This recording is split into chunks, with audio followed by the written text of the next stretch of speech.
नमस्कार, one India Hindi में आपका स्वागत है।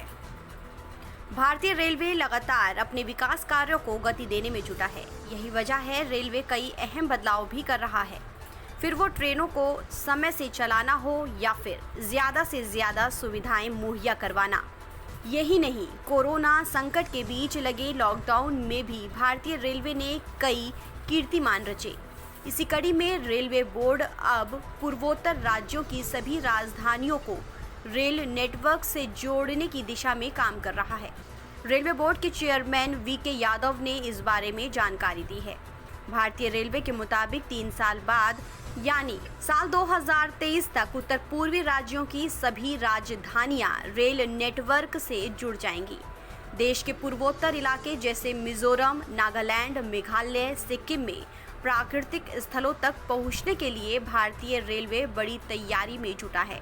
इसके तहत जल्द ही इन इलाकों यानी पहाड़ी इलाकों में भी आपको रेलवे ट्रैक उपलब्ध होंगे और प्रकृति के करीब कम कीमत खर्च कर पहुंच सकेंगे।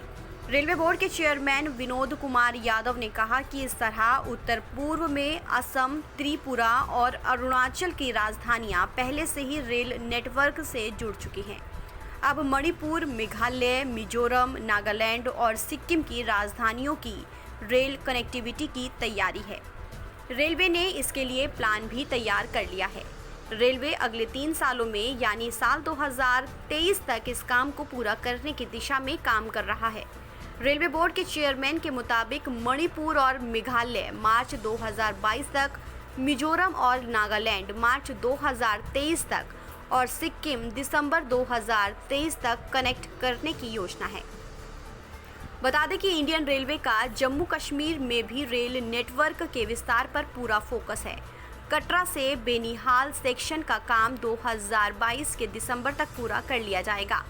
कश्मीर में इंडियन रेलवे भारत का पहला केबल रेल ब्रिज बना रहा है। आपको बता दें, कटरा बनिहाल रेलवे ट्रैक पर देश का पहला केबल रेल पुल बन रहा है। जम्मू कश्मीर में माता वैष्णो देवी के आधार शिविर कटरा और रियासी के बीच अंजी ब्रिज बनाया जा रहा है। इस खबर में फिलहाल इतना ही। तमाम अपडेट्स के लिए आप बने रहिए वन इंडिया हिंदी के साथ।